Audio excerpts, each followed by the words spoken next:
आखिर किस लिए खाया था महाभारत में पांचों पांडवों ने अपने मृत पिता के शरीर का मांस?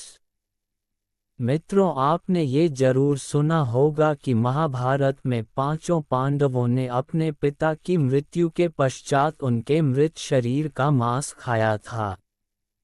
लेकिन पांडवों ने ऐसा कृत्य क्यों किया, ये जानना बेहद आवश्यक है।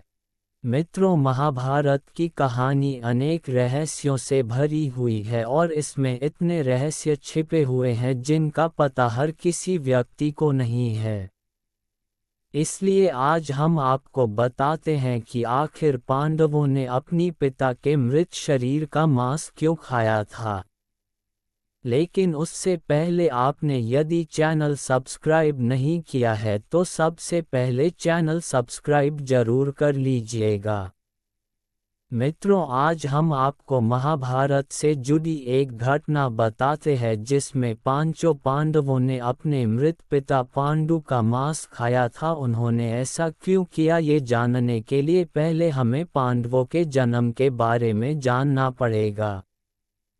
पांडु के 5 पुत्र युधिष्ठिर, भीम, अर्जुन, नकुल और सहदेव थे। इनमें से युधिष्ठिर, भीम और अर्जुन की माता कुंती तथा नकुल और सहदेव की माता माद्री थी। पांडु इन पांचों पुत्रों के पिता तो थे, पर इनका जन्म पांडु के वीर्य तथा संभोग से नहीं हुआ था, क्योंकि पांडु को श्राप था कि जैसे ही वो संभोग करेगा उसकी मृत्यु हो जाएगी। इसलिए पांडु के आग्रह पर यह पुत्र कुंती और माद्री ने भगवान का आह्वान करके प्राप्त किए थे।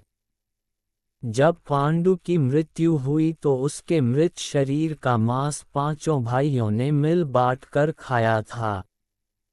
उन्होंने ऐसा इसलिए किया क्योंकि स्वयं पांडु की ऐसी इच्छा थी।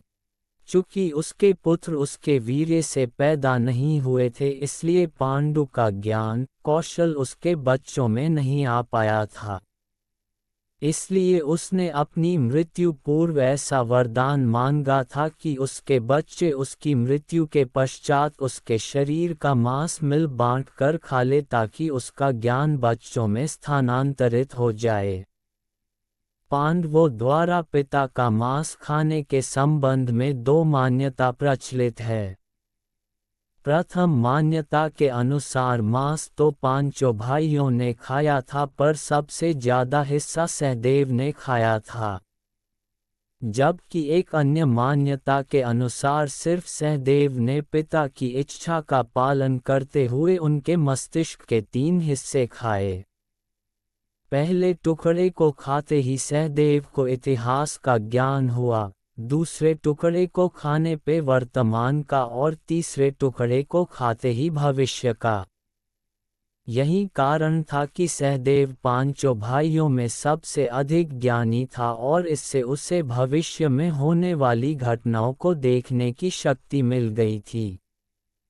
शास्त्रों के अनुसार श्री कृष्ण के अलावा वो एकमात्र शख्स सहदेव ही था जिसे भविष्य में होने वाले महाभारत के युद्ध के बारे में संपूर्ण बातें पता थी। श्री कृष्ण को डर था कि कहीं सहदेव ये सब बातें औरों को न बता दे, इसलिए श्री कृष्ण ने सहदेव को श्राप दिया था कि यदि उसने ऐसा किया तो मृत्यु हो जाएगी। अंत में चैनल को सब्सक्राइब जरूर कर लीजिएगा मित्रों।